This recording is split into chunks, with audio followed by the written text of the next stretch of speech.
Buenas tardes, señoras y señores. Bienvenidos al Ateneo de Santander. Muchísimas gracias por estar aquí, directora general de Cultura, Patrimonio Histórico del Gobierno de Cantabria. La verdad es que es un privilegio tenerla aquí, aunque sabe que esta es totalmente su casa, y nunca mejor dicho, porque es su casa de verdad.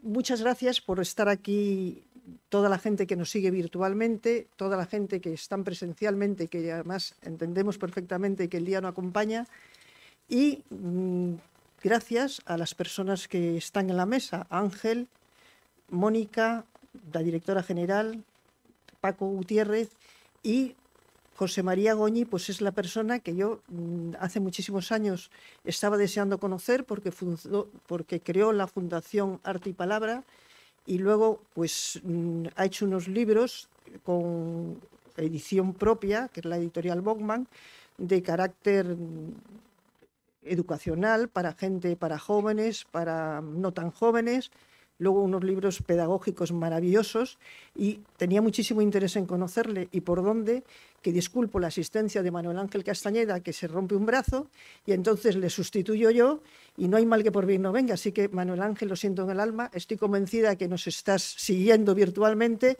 pero también te lo agradezco. Lo siento de corazón, pero en estos momentos el estar con José María Goñi pues es un privilegio total y absoluto. Me trae muchos recuerdos porque precisamente estando en París visité el Museo de Arte Moderno y vi el cuadro de su abuela, doña Francisca Calpe. La verdad es que es un cuadro maravilloso y encima que en 1913 se lo hiciera María Blanchard, bueno, lo más de lo más. Yo les agradezco muchísimo que compren el libro porque es un buen regalo de Navidad, un buen regalo de Reyes. Cómprenlo. Yo he comprado, como siempre, uno para mí y otro para una amiga, y que nadie se lo pierda. A la salida lo venden y él se lo firmará. Y con estas personas tan importantes que tenemos a la mesa, Francisco Gutiérrez, que es el coordinador de la mesa, te dejo la palabra y muchísimas gracias a todos por estar aquí.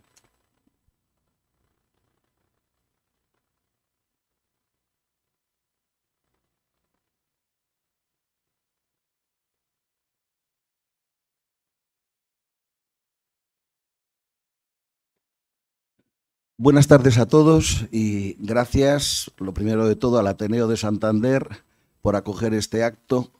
Y bueno, pues me ha tocado a mí, que en principio los que me conocen saben que soy de arte más que de literatura, pero es que en este libro hay mucho arte y entonces pues tiene cierta lógica que pueda yo decir algo respecto de él. La verdad que es una novela que yo se la recomiendo porque es una historia fascinante. Porque una chica joven que había tenido una buena formación, pues por voluntad paterna, pero desde luego no por voluntad materna, y que, bueno, pues na, procedía de un pueblo de la provincia de Castellón, se vea de repente, no de repente, pero no les cuento más porque el caso es que se lean la novela, no se la voy a contar yo, se vea de repente metida de lleno en la vanguardia, en el movimiento de las vanguardias parisinas, en toda esa efervescencia de creación artística, codeándose pues continuamente con figuras como Fernand Olivier, Pablo Picasso, que estaba en aquel momento con ella, pues Juan Gris, Mas Jaco, Guillaume Apollinaire, María Blanchard. Pues la verdad es que llama la atención y realmente es una experiencia fascinante poder ir uno leyendo todo eso y revivir toda una época. Hay que tener en cuenta que en esos momentos de los comienzos del siglo XX, París es la meca del arte. Lo que durante muchos años había sido Roma, hasta bien avanzado el XIX, todo pintor que se preciase tenía que perfeccionar sus estudios o terminar sus estudios artísticos en Roma. Pero eso cambió por completo cuando surge el impresionismo, cuando van surgiendo vanguardias. Tengamos en cuenta que muy a principios del siglo XX, en la primera década, surgen nuevos movimientos como son el fauvismo o como es el cubismo. Toda esa creación hace que sea París el lugar al que se dirigen todos los artistas que quieren acabar su formación y crearse una personalidad como tales. Y todo eso es lo que va a vivir allí esta chica, que no era pintora, ni era artista, ni pretendió serlo tampoco, pero va a vivir de lleno esa situación rodeada de toda esta pléyade de creadores que la verdad es que eran muy animosos en su arte, pero pasaban bastante hambre. Quiero decir, era una situación vital la suya, pues realmente difícil. Es curioso porque los artistas santanderinos de comienzo del siglo XX, todos pasaron una buena temporada en París, todos. Por ejemplo, el escultor Daniel Alegre, que luego tuvo tanto que ver con este Ateneo. Daniel Alegre se pasó bastantes años en París trabajando, llegó a estar en el taller de Constantin Meunier, estuvo en Bélgica, pero siempre volvía a París. Y lo mismo que él, por ejemplo, el pintor Gerardo de Alvear, otro cántabro, en este caso dedicado al arte de la pintura, pues lo mismo. Todos los que querían convertirse en verdaderos artistas estaban unos años en París. Uno de ellos fue también un pintor aficionado, que no aparece para nada en la novela, pero lo cuento más que nada para ambientar. Un pintor aficionado en muy buena situación económica, que se llamaba José Cabrero Mons. De hecho, José Cabrero luego fue mecenas, por ejemplo, de Iturrino, de Riancho, de varios artistas de gran relieve, de Solana, el famoso cuadro La tertulia de Pombo de Solana, que está en el Museo Reina Sofía de Madrid. En el centro está Ramón Gómez de la Serna y de pie, y a un lado suyo, justo a su lado, sentado, está Cabrero Mons. Pues Cabrero estuvo en París bastantes años. ¿Qué ocurre? Llega la guerra, la Gran Guerra, y todos marchan de París. Se repatrian prácticamente todos. Daniel Alegre va a estar varios años en Madrid hasta que vuelva definitivamente a Santander. Pero otros vienen aquí, vuelven ya para acá. Pasa la guerra y un pintor joven, que luego fue brillante, como fue Pancho Cosío, estaba siendo bombardeado continuamente por todos sus amigos pintores diciéndole: Pancho, si tú, que tienes tan buenas disposiciones artísticas y que has triunfado ya en varias exposiciones, si quieres convertirte en un artista completo, tienes que ir a París. Y le dice José Cabrero: ay, no te preocupes, que yo te hago una carta de recomendación para cuando llegues a Montmartre, tal, no sé qué, no sé cuánto. Que Pancho en sus memorias cuenta, y yo pensaba, ¿y en Montmartre quién se va a acordar de este buen hombre si ha estado por allí?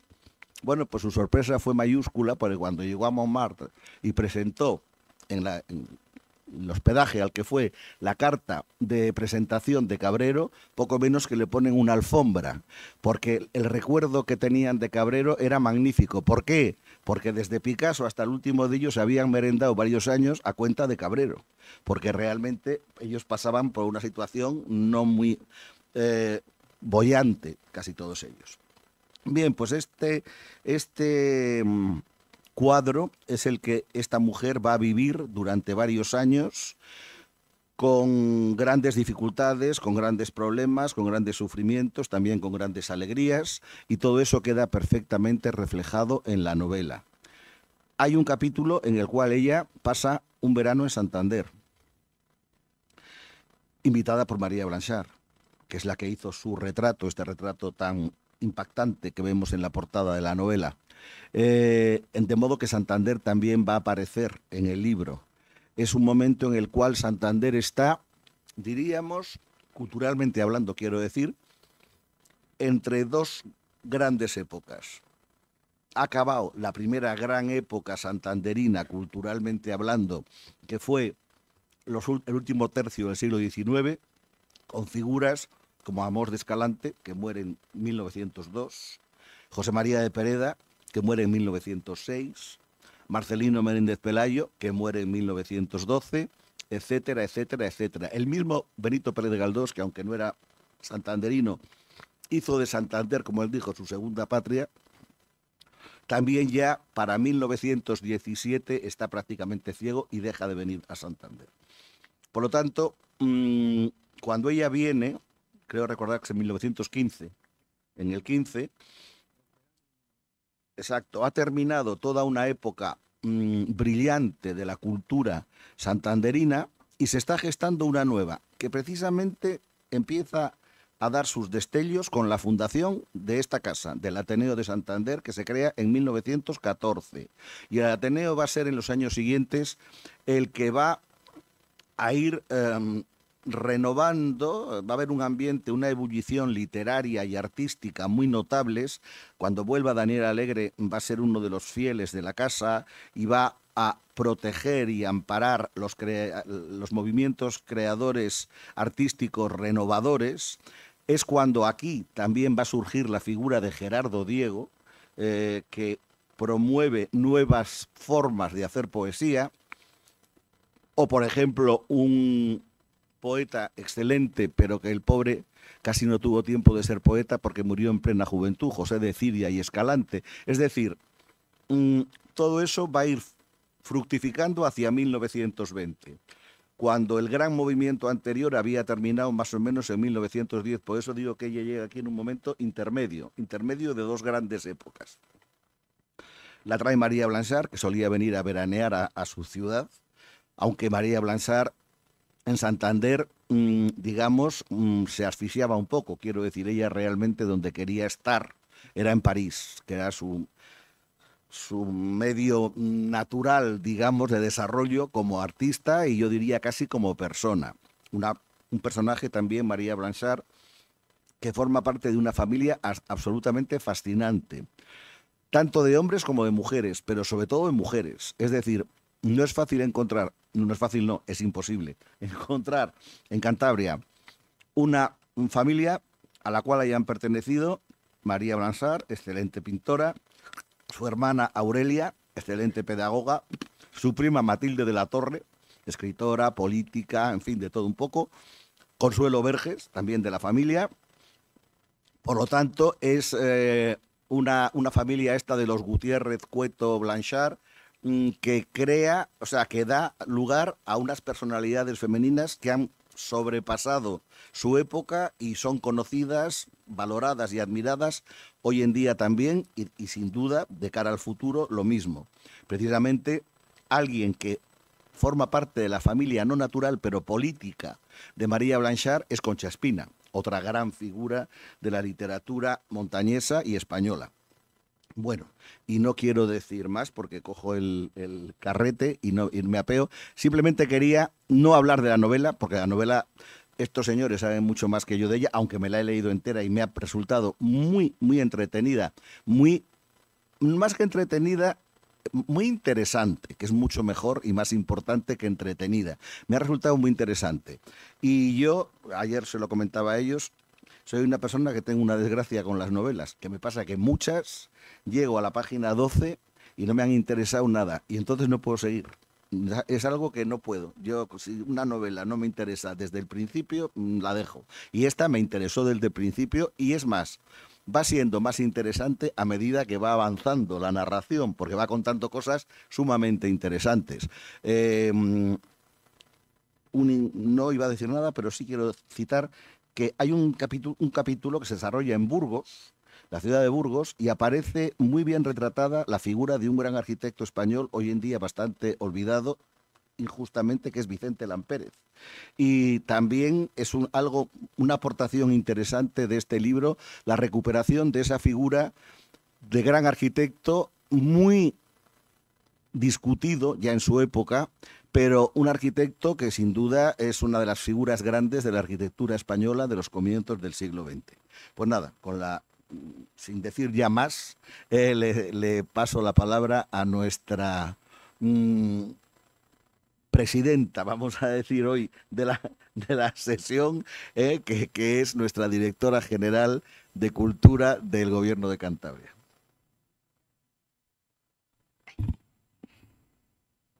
Para mí es un placer estar aquí esta tarde. Voy a tratar de ser breve porque pues, somos muchas personas y además voy a tratar de decir algo que no se pise con el resto de los ponentes, porque al final, pues si todos hemos leído la misma novela es fácil acabar diciendo lo mismo. Pero como digo, es un placer participar en la presentación de La Española de Montmartre o de La Española de María Blanchard, que es el título de la obra, que ilustra la novela y que, como bien ha dicho Paco, fue una pintora perteneciente a la Escuela de París, nunca lo suficientemente reivindicada, y que, bueno, pues por esos azares del destino, pues compartió vivencias con la protagonista de la novela, con Francisca Calpe, en ese París que el autor, que José María Goñi, utiliza como trasfondo de la novela, porque es el París que habitaron estas dos mujeres, entre otros.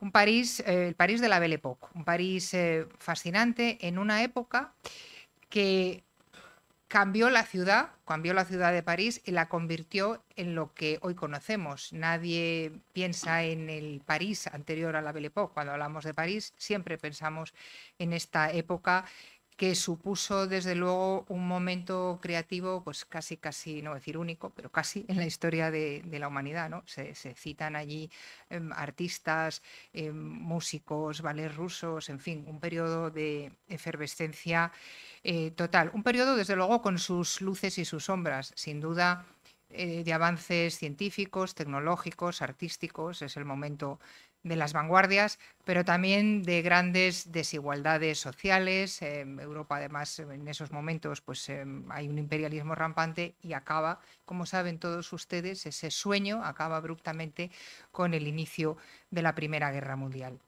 Pero este París bohemio que todos tenemos idealizado, pues no lo era tanto. En ese París había, y sobre todo en este ambiente, había mucha miseria, incluso un cierto grado de sordidez.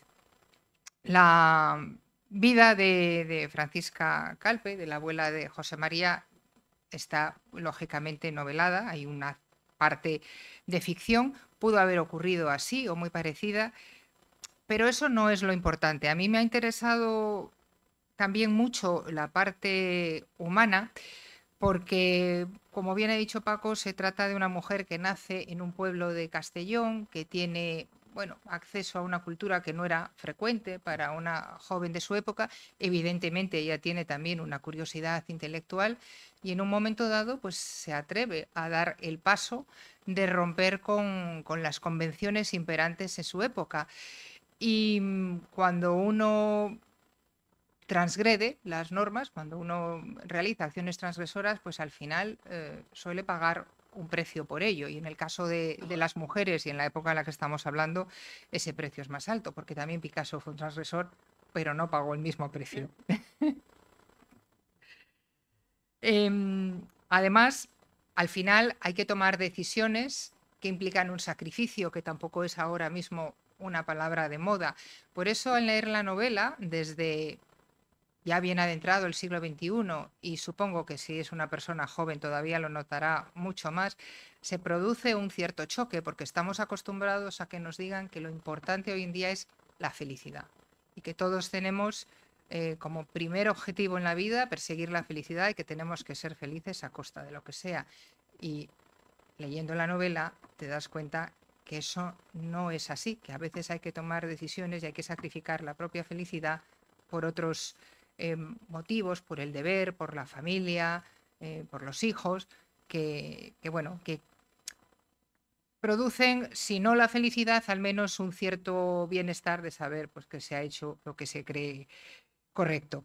La novela se lee muy bien, como ha dicho Paco, es una novela muy interesante, no solo desde el punto de vista histórico, porque como digo, estamos hablando pues de una época, en fin, que yo creo que no habrá nadie a quien no le interese, pues por las páginas desfilan Picasso, desfila Diaghilev, desfilan hasta los Weil. En fin, personajes que todos conocemos y podemos reconocer en estas páginas. Pero es que además es una novela efectivamente muy entretenida. Una novela que yo recomendaría a todos para estas Navidades porque se la van a leer de un tirón y creo además que también es un magnífico regalo. Y bueno, no voy a extenderme más porque creo que el resto, nuestros dos invitados siguientes, pues seguramente tienen mucho más que aportar y por lo tanto le cedo la palabra a Mónica. Muchísimas gracias, Eva. Y gracias a todos por estar aquí esta tarde. Es un honor para mí estar en Santander, casi mi patria chica. porque soy una enamorada total de Santander. No os quiero regalar las palabras, es que lo siento realmente así. Doy muchísimas gracias a Francisco Gutiérrez Díaz, un amigo, francamente, y mejor persona. Pues bueno, yo tampoco me quiero extender mucho porque yo creo que todo lo que han dicho ya os ha hecho un poquito, os ha situado, ¿no? En esa, bueno, la chica que sale de ese éxodo rural, que va a la ciudad, llega a Barcelona, se encuentra en una semana trágica, en un momento, unas circunstancias que le harán tomar decisiones vitales y que la llevará al exilio a Montmartre. Ahí en Montmartre pues se instalará en el Bateau Lavoir. El Bateau Lavoir, que es el centro análgico donde vivió Picasso, donde con Fernando Olivier, que fue su musa en ese entonces, fue su musa durante 6 años aproximadamente, y Fernando Olivier será íntima amiga de Francisca, la protagonista y abuela de José María Goñi. De hecho, hay un capítulo también dedicado, que es un secreto, que es el secreto de Fernando Olivier. Y ahí también veréis esa parte de Picasso y esa parte de la vida de la mujer, de esa musa que vive y por qué la lleva a estar con Picasso y aguantar ciertas vejaciones, por decirlo de algún modo. Pero bueno, no quiero entrar ahí, simplemente es un libro que trata mucho de esos lazos de amistad, de esos lazos y de que esa familia del Bateau Lavoir es realmente una familia porque pasan una serie de vicisitudes, que es que pasan hambre, pasan unas miserias que en esa época, bueno, sí que cuando la protagonista Francisca llegará al Bateau Lavoir, ahí entonces es cuando Pablo Picasso empieza a tener su apogeo artístico, pero anteriormente sí que las habían pasado canutas. Y ahí en el Bateau Lavoir, en la primera planta, vivía Juan Gris. Yo no quiero centrar todo el libro en Picasso porque se nombra, obviamente, porque está presente, pero quiero sobre todo centrarme en Juan Gris y en María Blanchard. Y justamente en esa amistad que existió, una amistad inquebrantable entre los dos. Voy a leer porque, bueno, yo creo que ya no cabe nada más que explicar, sino para que veáis el modo en el que está escrito y cómo lo narra Francisca desde su parte más íntima y bueno, espero que os guste. Voy a leer un poco, imaginaos, os quiero que cerréis los ojos, no hace falta que los cerréis, pero me gustaría trasladaros ahora a una cena. Imaginaos que en esa época pues los excesos estaban, bueno, en Montmartre casi permitidísimos. Y es una cena donde al final se acaba bebiendo mucho y consumiendo opio y sí, no os asustéis, es así. Y bueno, después de esa cena, pues Francisca se sienta frente a Juan Gris. Y ahora pues os leo un poquitín, a ver qué os parece. Dice: me estiré de nuevo en mi cojín sin apenas pensar en lo sucedido.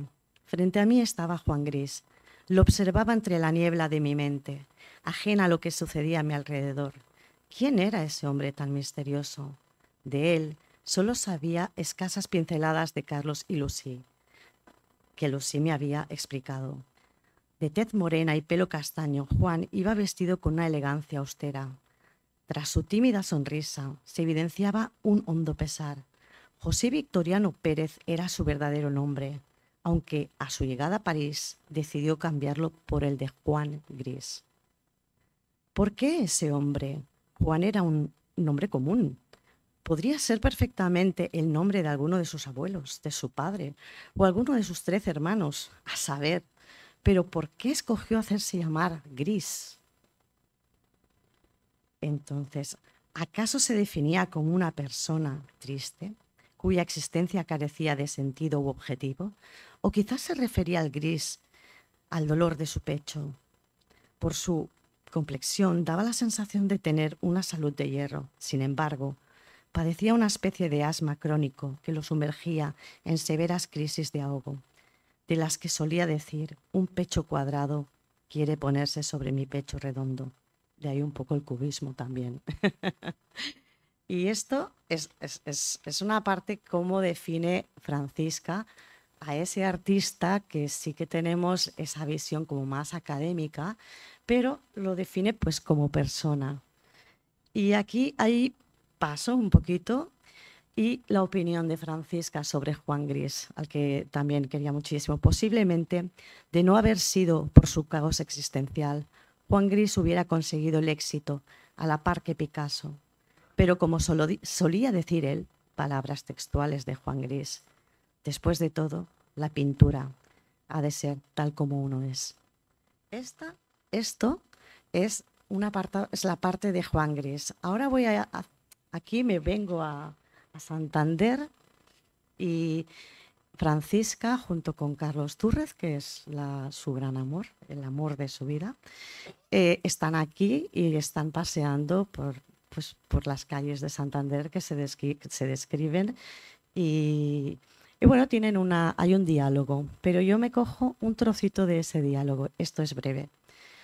No sé si Pepe te lo habrá contado, dijo María, tras una larga pausa, pero llevo más de 2 años compartiendo intensamente la creación de nuevas técnicas con él, entre ellas el collage.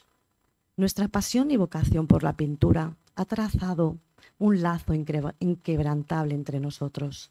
No es mi amigo, no es mi confidente, ni tan siquiera mi inspiración. Él lo es todo para mí, es mi alma gemela. Solo nos ha faltado, ya sabéis.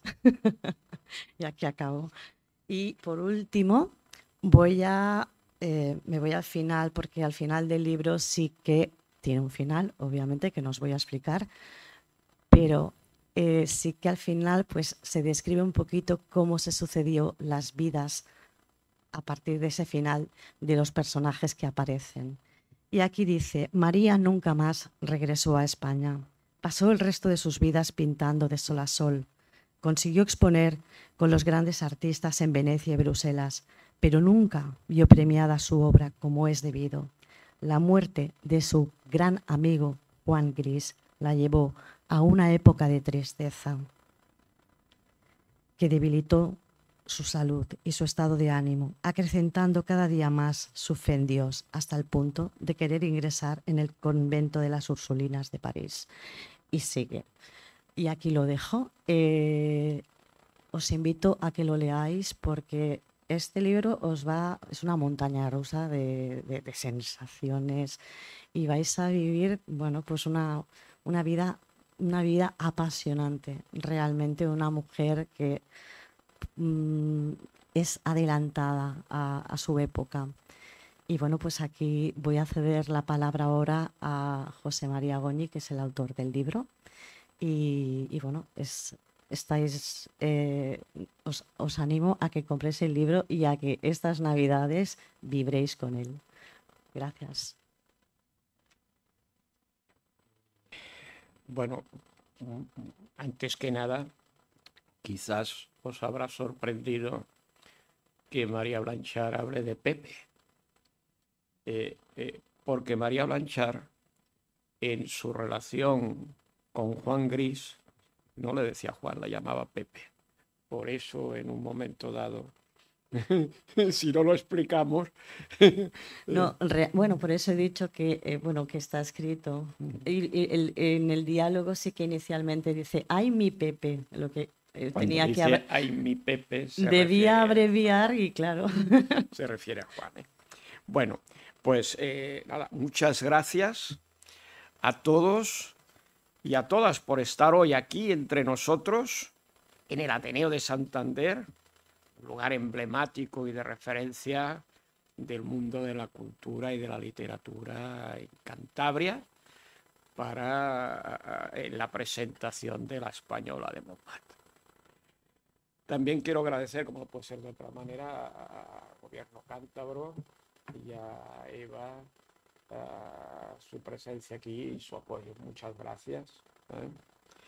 Y antes de continuar, también quisiera agradecer a Carmen Quintanilla, que hoy no puede estar aquí porque ella está en estos momentos recogiendo un premio, un merecido homenaje por su labor en defensa de la mujer y de la mujer rural, concretamente en la ciudad de Córdoba.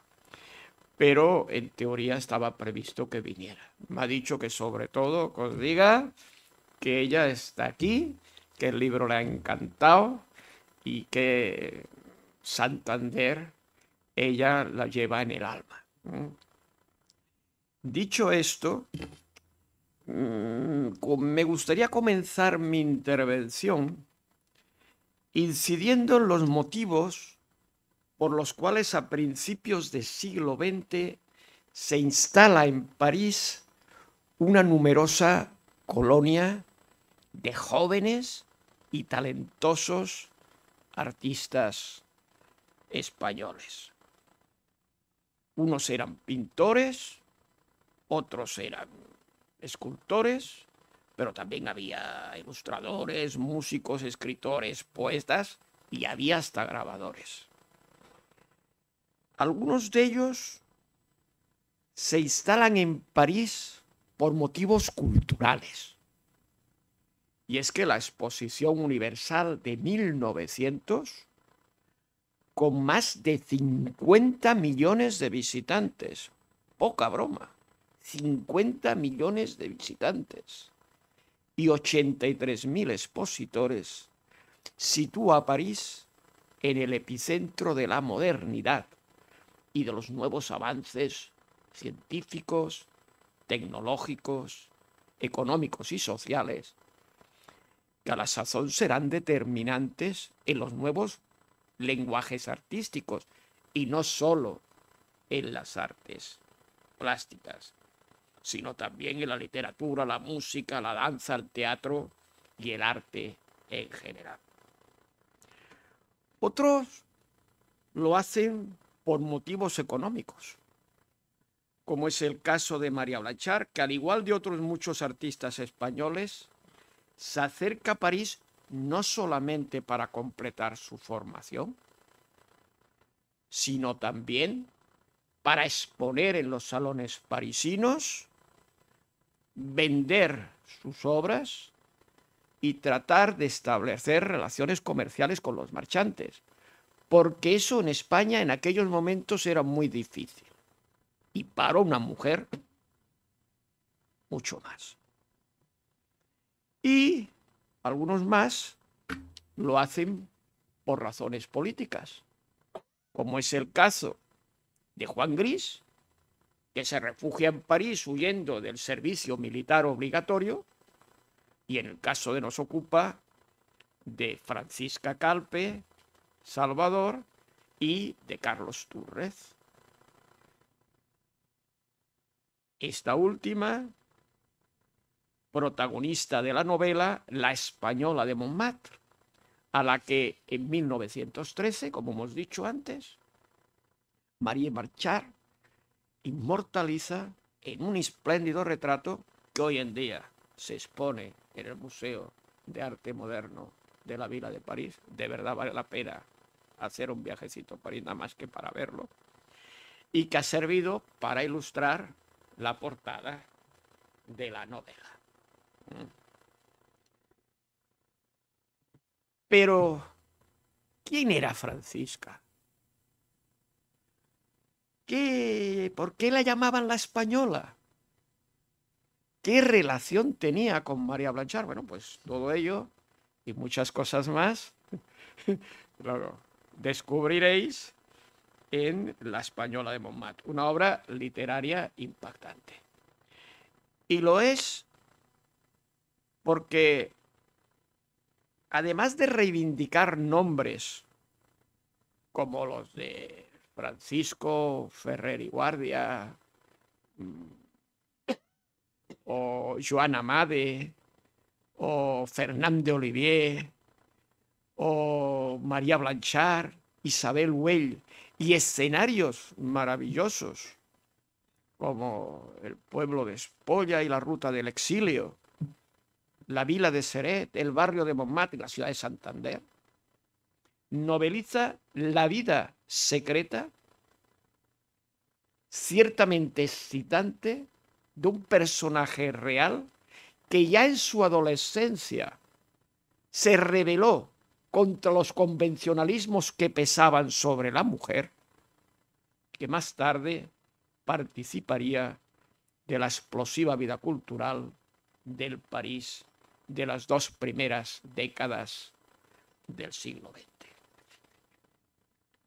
Francisca nace en 1885. María Blanchard nace en 1881. Eran 4 años mayor que ella. Y nace en un pequeño pueblo de la provincia de Castellón, arriba del todo de la sierra, en el seno de una familia acomodada, pero venida a menos. Y gracias a las últimas voluntades de su padre, un hombre culto, aficionado a la pintura y a la literatura, al que sus paisanos de manera despectiva apodaban el afrancesado, esta niña tendrá el privilegio de acceder a la educación. ¿Cuántas niñas no pudieron hacer? Y gracias a ello, sus ansias de libertad y su deseo de conocer el mundo la llevarán hasta Barcelona, donde, mala suerte, la pobre llega días antes de que estalle un proceso revolucionario conocido como la Semana Trágica. Los anarquistas hacen con el control de la ciudad de Barcelona durante casi una semana. Podéis imaginar qué era aquello. Pero en medio del caos, ella conoce a Carlos, el amor de su vida. Un joven pintor formado en la vanguardista Escuela Moderna de Barcelona, que dirigía Ferrer y Guardia, exalumno de un jovencísimo Picasso que impartía clases en la escuela de manera altruista y gratuita, y hay documentación que lo prueba, al que las autoridades buscan por su implicación en la revuelta. Y al igual que muchos españoles y españolas en aquellos tiempos tan difíciles, la pareja tuvo que tomar el camino del exilio. Y esa parte del camino del exilio por el que pasaron tantos y tantos jóvenes españoles, ciertamente a mí me apasiona, está muy bien explicado. Es decir, con pelos y señales, nos pateamos, yo y mi equipo, entre el cual está la Mónica Esquivel, porque sin ella este libro tampoco hubiera podido ser posible. Me ayudó muchísimo, forma parte del equipo y se nota la mano de una mujer en este libro. Y al final, con la ayuda de la gente de bien, pues la pareja consigue llegar a París, donde no tarda en integrarse en lo que era la fértil vanguardia artística concentrada en torno al barrio de Montmartre.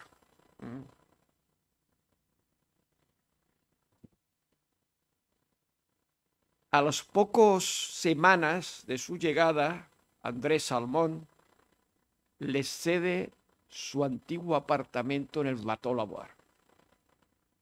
¿Sabéis lo que era el Bateau Lavoir? Aquello era una mena de comuna, donde convivían en un mismo espacio sin fin de artistas e intelectuales, pero también había lavanderas, cosidoras, gente. Y hay una definición muy bonita sobre el Bateau Lavoir porque no se conocía bien cómo era, y aquí se define, y esto desde un punto de vista de los eruditos, pues ha gustado mucho, y en fin, esto ha apasionado. Y allí, pues ella vive el amor, la amistad, la miseria, mucha miseria, y el dolor, mucho dolor. Y allí, junto con Juan Gris, Fernán de Olivier, Pablo Ruiz Picasso, María Blanchard, Isabel Güell y otros, Poliner y otros artistas intelectuales de la época, vive un sinfín de experiencias únicas que ella anota en su diario. Entre estas anotaciones explica que ella conoció a María Blanchard el 8 de diciembre de 1909, tras asistir al estreno de una ópera en el Teatro Nacional de la Ópera Cómica de París. Acaban en un café que se llama el Café de los Ambassadeurs, y allí, más ya como muy aficionado a todo el tema del espiritismo y demás, pues con las velas monta una cruz, hacen una sesión de espiritismo, de la cual salen un poco ahí impresionadas, ¿no? María Blanchard sale un poco impresionada de ahí, ¿eh? Y en este caso, ella dice, muy corto, que me estoy extendiendo, me estoy haciendo pesado, ¿verdad? ¿Tenéis ganas de que acabe o no? Dice,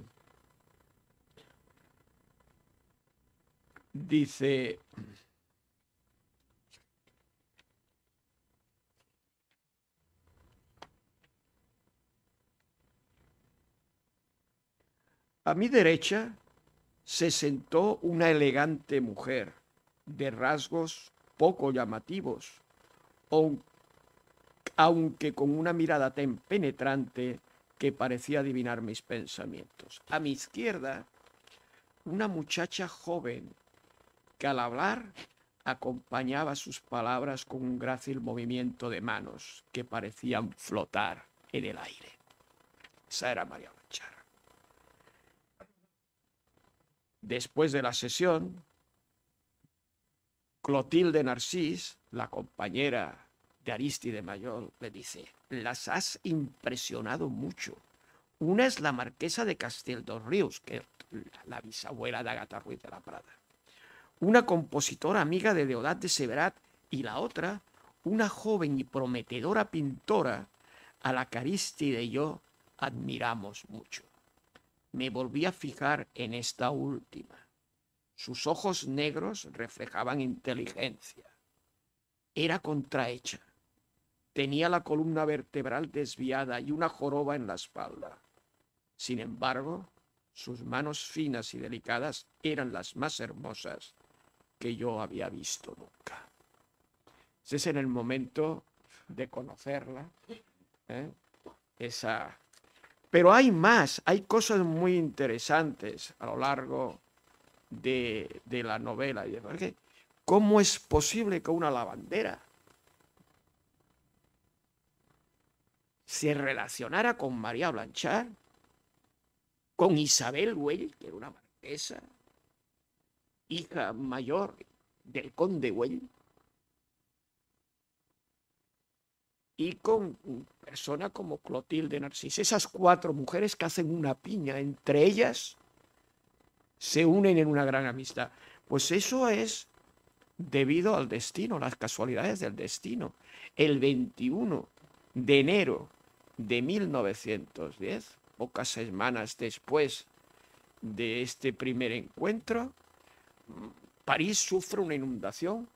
Los parisinos nunca habían visto llover con tanta fuerza. El Sena se desborda, toda la parte baja de París queda inundada, y los parisinos huyen y se refugian los que pueden en las zonas más altas de la ciudad, entre ellas el barrio de Montmartre. y las benedictinas del Sagrado Corazón improvisan un campamento y Clotilde se pone en contacto con Isabel Güell, se pone en contacto con María Blanchard y Fernand Olivier acude a ayudar. Y en ese campamento se forja esa gran amistad, ¿no? Y hay una cosa muy bonita, porque de María Blanchard conocemos pocas cosas de lo que era su manera de ser, ¿no?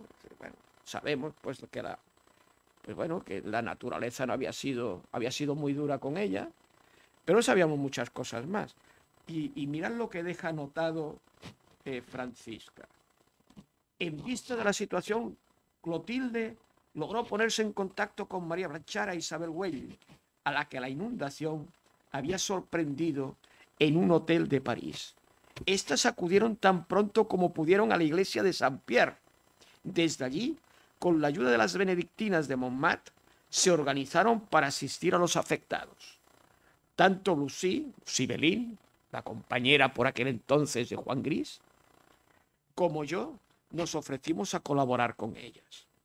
Por desgracia, Fernández no pudo ayudarnos porque cayó enferma y apenas podía moverse de la cama. Temíamos por su vida.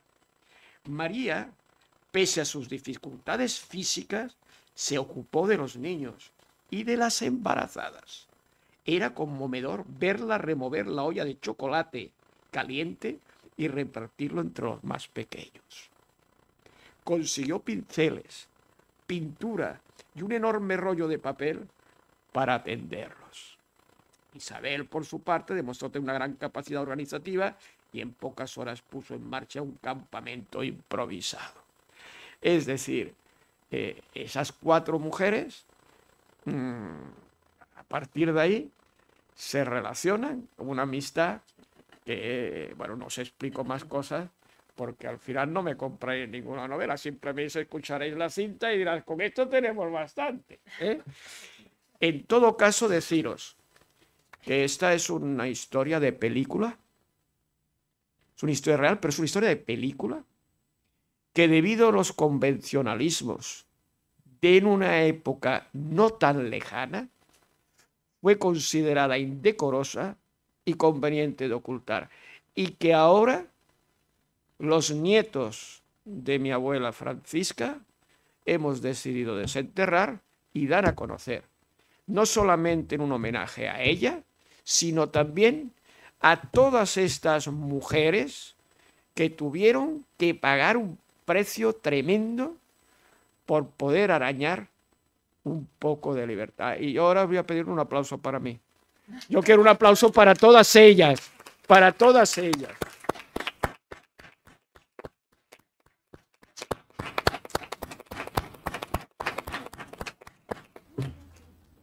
Bien, y ahora, espero no haber sido demasiado... ¿Alguna pregunta que queráis hacer? ¿Alguna cosa? Estáis, bueno, podéis aprovecharnos de nosotros, ¿eh? Ah, no, perdonad, que además queda Ángel todavía. A ver, el tema de Ángel lo tengo que explicar. Es decir, la novela ha despertado un cierto interés, no solamente entre los mundanos, sino también entre los poetas, que es un mundo especial, digo yo. Y en este caso, él pues ha decidido publicar un poemario muy bonito, con poemas maravillosos, que además debe ser así, porque de mi libro todavía quedan libros, pero de su poemario se han acabado todos. Dame una segunda edición. Eso está muy bien. Bueno, pues muchas gracias, José María. Quiero agradeceros a todos por la asistencia. Quiero agradecer también a Francisco por la organización y por esta acogida que hemos tenido en Santander. Y también, lógicamente, a Mónica y a José María por darme la oportunidad de pertenecer a este proyecto. Y yo al leer la novela y al estar dentro de ella como poeta, hay mucha poesía dentro de la novela, pero es más una novela muchas veces de aventuras, porque se mueve muchísimo Francisca, se mueve en muchas ciudades, se mueve también por muchas situaciones y termina siendo una novela de aprendizaje. En muy pocos años se mueve muchísimo. Y a mí hay dos cosas que me llevaron a escribir este poemario, que yo creo que es un complemento perfecto, porque una de ellas es, para mí la poesía es pausa, la poesía es respiración. Y al leer la novela me quedaba sin respiración, me quedaba sin esos momentos de pausa, esos momentos de reflexión sobre lo que estaba pasando, sobre todo los momentos, todas las cosas que estaba viviendo Francisca. Y también por un dato que me dio José María, que es que su madre le dijo que había unos cuadernos que se perdieron, que su madre siempre le hablaba, su abuela, que siempre le hablaba de unos cuadernos de poesía que había escrito Francisca. Y a mí eso me resonó, esa idea me resonó, y como me faltaba esa poesía, me metí mucho en la visión de la mujer, porque yo vengo del norte, yo soy como vosotros, yo soy de San Sebastián, y entonces conozco mucho esas historias y también mis padres, mis abuelos, todos se movieron por la geografía española. Entonces, sé también lo que tuvieron que vivir todas las madres, abuelas, todas las mujeres de esa época tan dura y tan frenética también, ¿no? Y todo eso me llevó pues, a escribir este poemario. Entonces, os voy a leer unos cuantos poemas, y que es la guinda del pastel de la Española de Montmartre, y yo creo que es una buena forma de profundizar aún más en esa pausa, en esa cosa que muchas veces también con estos tiempos que vivimos no tenemos, ¿no? Entonces es como un regalo para todos vosotros también el tener esta pausa y poder descansar de todo lo que está pasando de Francisca, de todo lo que ha pasado a las mujeres, de todo lo que nos pasa diariamente, y leerlo y reflexionarlo y hacerlo un poco interno y decir, soy un ser humano. Bueno, os voy a leer, sobre todo, os voy a explicar también un poquito las situaciones, porque lógicamente podemos estar todos en esa idea de cómo cuando tenemos una decisión, cuando tenemos que movernos a otra ciudad, tenemos esa sensación de que nos va a pasar algo, ¿no? De que igual esa decisión es errónea y tendríamos que volver hacia atrás, ¿no? Y Francisca tenía eso de ¿por qué no? Y os voy a leer un poema que es un poco la llegada de Montanejos a Barcelona, justo cuando llega a Barcelona, y esa sensación de yo vengo de un pueblo. Y dice así: llegué con lo puesto, llegué como una de provincias, y no se me quitaba el pueblo de la piel, la grasa, el olor, a óxido de los clavos, y de repente la ropa se llenó de mar, hasta mis palabras se llenaron de ese mar que se intuía, algo como una caricia suave, algo que me decía, susurrado al oído, todo irá bien. Aunque no las tenía todas conmigo, ¿qué había hecho? Y ese olor diciéndome, sigue, no pienses, muévete, y ya veremos qué pasa. Esto es un poco la llegada de todas las personas que emigran y que se sienten un poco todavía con esa sensación de lo he hecho bien o lo he hecho mal, ¿no? Y otro de los poemas, que hemos hablado mucho de Montmartre, de París, lógicamente Francisca llega pues primero a Barcelona, y después cuando está en París, pues lógicamente es un boom. Y también un poco la relación que tenía con su padre, que su padre también es el que le incitó un poco a leer, le estimuló un poco esa curiosidad y le hablaba de París, París, París, como un sueño. Y entonces Francisca llega a París. París es inmensa, padre, excelsa, fina, elegante. Ando de puntillas, como la chiquilla que desearías tener sobre tus piernas, contándole 1000 historias, que yo te miraría con los ojos abiertos, tanto como ahora estoy, llenándome de cada luz, del sonido del francés, esa forma tan graciosa de poner los labios al hablarlo, y veo tu mirada sobre mí, veo que ríes al unísono, que te vistes con un gabán en los días más lluviosos, y me cubres cuando tiemblo. Esta ciudad es un torrente dulce, es real como el sueño que mantuviste en mí, y las iglesias, los cientos de iglesias, doblan las campanas por ti. Padre, honran lo que has hecho por esta niña que ha crecido y de repente, y ya es una mujer. Bueno, pues con la llegada de París, ya veis que también estas situaciones es un poco una situación algo negativa, porque lógicamente lo pasan mal, pero también es una cosa positiva, ¿no? Y hay un poema que también reflejaba un poquito eso y que es un poco más duro, porque realmente también Francisca lo pasó mal, tuvo que pasar miseria, tuvo que afrontar muchas cosas que una mujer en ese momento pues no le superaban en alguna forma porque venía del pueblo. Y entonces tuvo que superar un poco algunas situaciones y se puso la mano sobre la mesa y entonces las afrontó. Pero también, de alguna forma, se podía derrumbar.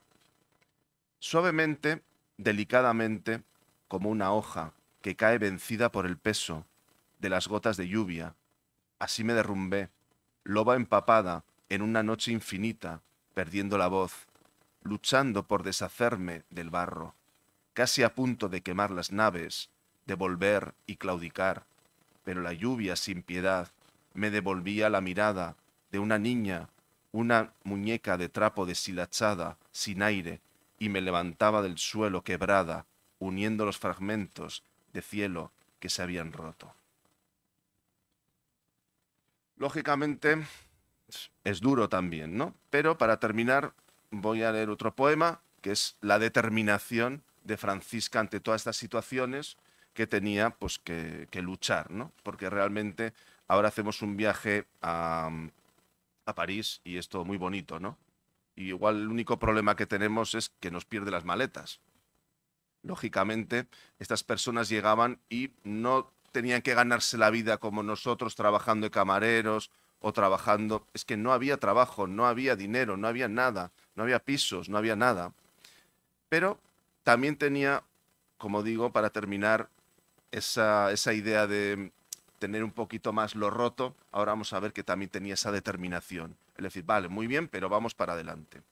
Y voy a cerrar con eso mi intervención, con este poema que dice así.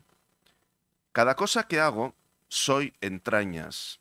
Soy ese revoltijo que tira para adelante. Soy mujer que decide, que se hunde un poco en el barro para sacar la cabeza y respirar. Soy la prisa y soy la templanza, la dulce templanza, algo que conservo de madre, y la firmeza, la dulce firmeza. Soy el siguiente paso, la siguiente solución al dilema. Que muchas gracias por todo y ahora voy a devolver la palabra a José María y bueno, empezamos o a Francisco. Muchas gracias. Bueno, sí, vamos a empezar a dirigir un coloquio que le voy a empezar yo, porque antes de lo que he dicho se me ha olvidado nombrar, y quería haberlo hecho, a Isabel Güell, porque realmente una de las cosas que más me ha aportado a mí este libro, de refilón, de rebote, ha sido conocer datos sobre esta señora, tan vinculada a Cantabria por razones familiares, nieta del primer marqués de Comillas, sobrina carnal del segundo, y que además algunos de concretamente su hermana María Luisa, era santanderina, nació en Santander, de manera que estaban muy relacionados, claro, los Güell venían mucho, Eusebio Güell estaba casado con la hija del marqués de Comillas, y por lo tanto tenían mucha relación, y realmente la personalidad de esta señora, marquesa de Castelldorrius, tan unida a estas otras mujeres, que en principio podría decir esto no pega, y sin embargo cómo ella sabe realmente hacerse verdaderamente amiga y verdaderamente alguien cercano y entrañable, y mirándolo bien, a tenor de lo que el libro dice, pues prácticamente va a ser la que más ayude a Francisca durante un tiempo, va a ser la que realmente más se preocupe de ella. Y, bueno, también tenía más medios ella que otras para preocuparse, ¿no? Para ocuparse, mejor dicho. Y realmente pues es una figura que para mí ha sido un descubrimiento.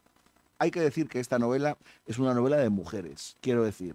Aquí la gran protagonista es Francisca, es una personalidad femenina muy destacada, y los otros personajes con fuerza, al menos a mi entender, son otras 3 mujeres. Los otros son la comparsa. Quiero decir, no, los otros, sí, los otros son la comparsa, porque además, incluso en el que podría ser más importante, pues es una personalidad, qué sé yo, que no tiene esa rotundidad que tiene la de ellas. Bueno, pues empezamos un coloquio, si quieren preguntar algo, quieren, en fin, comentar alguna cosa.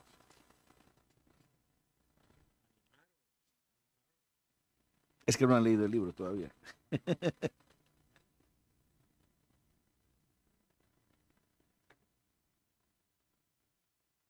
Muchísimas gracias porque ha estado fenomenal y desde luego La española de Montmartre es un libro impresionante.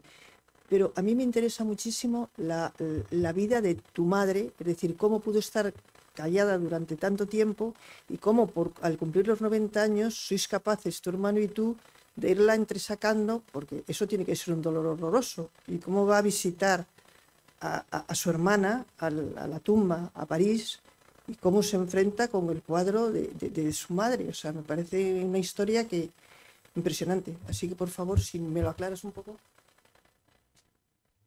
Pues ella estaba convencida, ella cuando al final se derrumba, ya era la única hija viva de Francisca, estaba a punto de llevarse el secreto a la tumba, tenía 90 años. Nos reunimos todos, toda la familia, pues para rendirle pues, un homenaje, ¿no?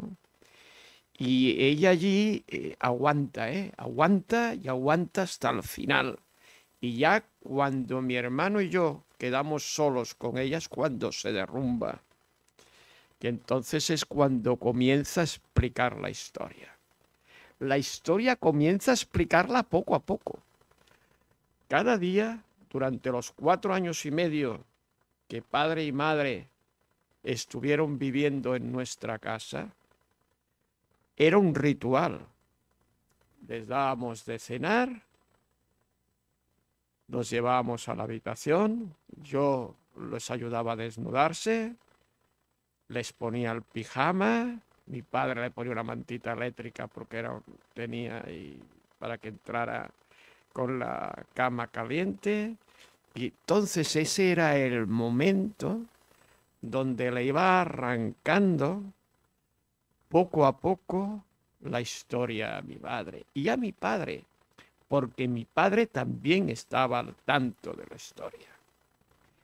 Y mi madre, al principio, toda compungida, decía, no, si tu abuela no es que fuera mala persona, es que su pasión pudo más que el sentido común. Y el amor pudo con ella. O sea, ella estaba convencida que su madre había hecho una cosa muy mala, que esto se tenía que esconder, que era una vergüenza para la familia, y en la medida en que tanto mi hermano como yo no mostrábamos ningún tipo de violencia, sino al revés. Oh, qué cosa más bonita y tal. No entendía nada. No entendía nada. La mujer no entendía nada. Y al final se fue abriendo. La novela yo creo que es un poco benévola con mi abuela. Porque, claro, ella intentaba dulcificar de alguna manera la imagen de su madre, como es normal y como es lógico. Y mi padre decía, no, no, dile la verdad, tomaban opio y absenta y coñac y volvían borrachos y tal y cual. Es decir, que claro, esto fue así. Y ya cuando la cosa, primero, tanto mi hermano como yo y mis primos dijeron, oye, a ver si la abuela desvaría, porque claro, una cosa es que te expliquen una historia, esta historia resulta que esta señora, por lo que se ve, estuvo viviendo en el Bateau Balobar junto con Picasso, con Apollinaire y Max Jacob, y oye, y María Blanchard, y Isabel Well, y el Reverdé, y oye, y bueno, con las vanguardias parisinas, es un lujo, una cosa impresionante. Pero en la medida que íbamos investigando, pues todo coincidía. ¡Qué caray! Las fechas, todo coincidía. Pero había una parte de la historia que mi madre escondió hasta el final. Es decir, cuando leáis el libro, veréis que entre Fernand de Olivier y ella, y Francisca Calpe Salvador, esa amistad va un poco más allá de lo que parece. Y se insinúa, la novela se insinúa, pero mis primos no me han autorizado para ir más allá. Y ella, cuando vio que la cosa, escondió los apuntes y de momento no los hemos podido encontrar. Cuando la llevamos a París, bueno, al final eso también fue un trabajo que Monique hizo. No encontramos la tumba de Amélie, la niña, la hermana de mi madre, que murió en París cuando no tenía ni 2 años de edad, se murió de hambre y de miseria. Imaginaros lo que tiene que ser eso para una madre, ¿eh? Imaginaros lo que tiene que ser, y la culpabilidad que tenía. Por eso, María Blanchard, cuando le hace este cuadro, le dice, oye, que te he pintado, es un cuadro que estoy especialmente orgulloso, un retrato del cual estoy especialmente orgullosa. No es del estilo mío, pero sí, dice ella, pero si yo no he posado para ti, si no hacía falta, si con el rostro de tu dolor ya tenía suficiente. Esto me acordaré toda la vida de ese rostro de dolor, ¿no? Entonces resulta de que Monique estuvo investigando, al final, pues claro, descubrimos que no se llamaba Amélie, sino que se llamaba Genoveva Amélie Olimpia. Genoveva, porque le habían puesto el nombre de la madre de Carlos Túrrez. Amélie por Fernand de Olivier, porque Fernand de Olivier no se llamaba Fernand de Olivier, se llamaba Amélie Blanc. Y es que, estando embarazada, su compañero borracho, su marido borracho, le había dado tal paliza que había matado el feto y a ella la había dejado medio muerta, tirada por las escaleras. Entonces, las monjas estuvieron de acuerdo en cambiarle el nombre y que nadie supiera dónde estaba, porque él continuaba buscando para volver a palizar, me imagino. Cambió de nombre y entonces se puso Fernand de Olivier. Y por eso, en honor de Fernández, Francisca Calpe pone a la niña Amélie. Y Olimpia, porque era el cuadro predilecto de Carlos Túrrez, de la Olimpia de Manet. Entonces, cuando al final, en medio de esa, pues claro, todo eso se hacía a mano, una letra en francés, al final ella lo descubre, un trabajo de investigación maravilloso. Entonces pudimos saber que no estaba enterrada en el cementerio de Montmartre, sino que estaba enterrada en una fosa común, porque no habían tenido dinero suficiente para tirarlo en una tumba, en el cementerio de San Cui. Fuimos allí y luego, sin decirle nada, fuimos a visitar el Museo de Arte Moderno de la Villa de París, como el que no quiere la cosa. Y cuando vio el cuadro, se quedó helada, se quedó petrificada, y pues es mi madre, mi madre. Y bueno, lo tuvimos que coger porque es que ciertamente es una historia muy bonita. Por eso la he explicado, pero ya sé que ha sido pesado, pero historias muy bonitas. Es decir, y algunas que no salen en el libro, porque desgraciadamente las editoriales, el libro tiene muchas páginas, hay que suprimir. Hay una anécdota muy bonita que en esta segunda, porque esto ya hicimos 3.000 ejemplares, están agotados prácticamente, y ahora vamos a hacer una segunda edición. 3.000 ejemplares parece ser que en España es mucho, yo no lo sabía, pero bueno, parece ser que es una barbaridad. Y entonces en esa segunda edición sí que lo vamos a poner. Y es que, bueno, eran muy aficionados a la fiesta, y entonces bajaban de tanto en tanto, bajaban a la orilla del Sena también a divertirse. Y entonces había Frede, que era un señor que tenía un local y demás, también muy famoso por Montmartre, tenía un borrico que se llamaba Lolo. Y este participaba en las fiestas. Sale en una de las fiestas que hacen, sale el Lolo porque lo disfrazan de Madame de Pompadour y baja las escaleras. El burro estaba aficionado a beber cerveza y a mascar tabaco. Y entonces, ¿por qué lo bajaban abajo a la ribera del Sena? Porque luego cuando tenían que subir, cuando había más de uno que no podía, entonces lo metían a lomo y dale, montaña por arriba. Pero en aquella época, para que se imaginéis lo que era París en aquella época, había una banda que operaba en París que se llamaban Los Apaches. No sé si los Apaches.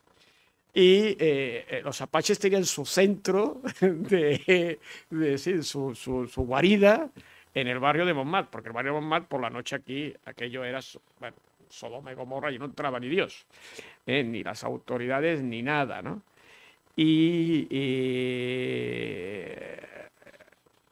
A Picasso, la colla de Picasso, se le llamaba la banda de Picasso, y también iban armados. Picasso tenía una Browning de 6 tiros. Con eso os digo todo. Y en las fichas policiales sale, ahora que se han descubierto, con posterioridad al libro han salido las fichas policiales y sale que tenía una Browning de 6 tiros. Y no solo a él, sino había más que tenían pistolas. Y cuando suben a las 4 de la mañana y llegan a la Plaza Artete, se ponen a discutir entre ellos, se pega una balacera entre la banda de Picasso y la banda de los Apaches. Y al final estaban todos tan mamados y tan borrachos que no aciertan ni una. Pero al final nada más que le dan un tiro en la punta de la oreja del burro. Divertida. Es decir, bueno, en fin, perdonad,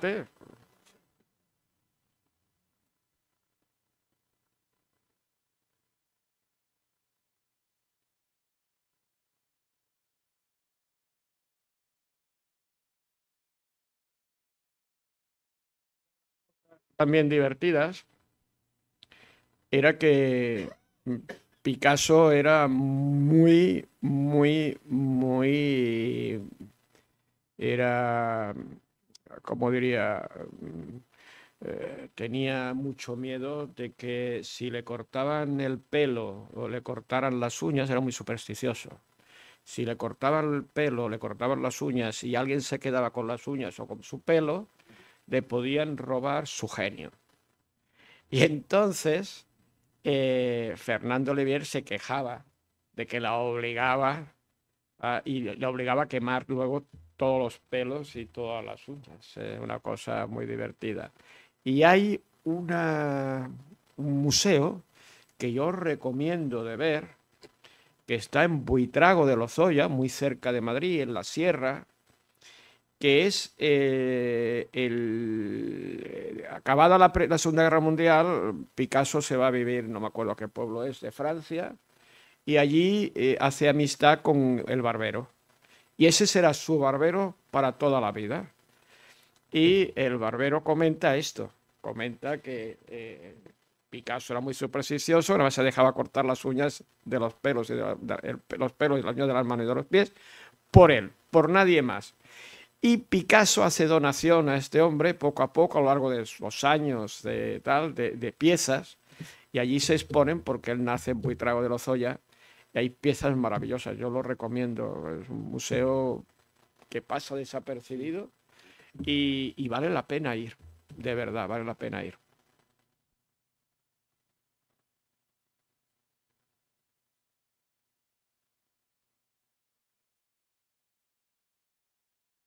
Pues os hemos convencido. Que ya está todo el mundo absolutamente convencido de todo. Ahora van a salir en masa y van a comprar la novela todos.